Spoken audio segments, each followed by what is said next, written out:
Сегодня Национальный музыкально-драматический театр Коми вернулся на родную сцену. Это событие артисты отметили самым лучшим образом – премьерной комедией «Те да мы да ми» – «Ты да я да мы».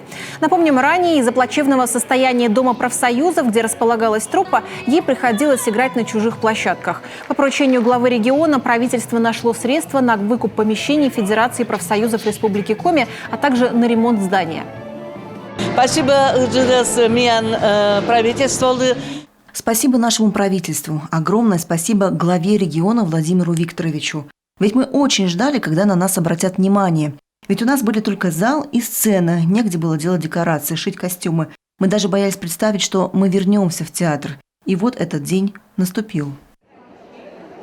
Была отремонтирована протекающая кровля и зрительный зал. Сезон артисты доработают в родных стенах, а после ремонтные работы продолжатся и в других помещениях.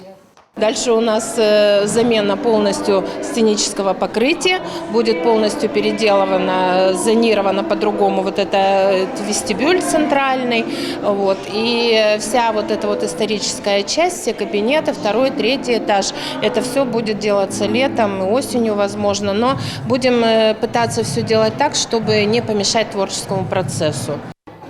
Как можно заметить, по родным стенам театра соскучились не только артисты, но и зрители. В зале не было свободных мест, а все билеты были проданы за несколько дней.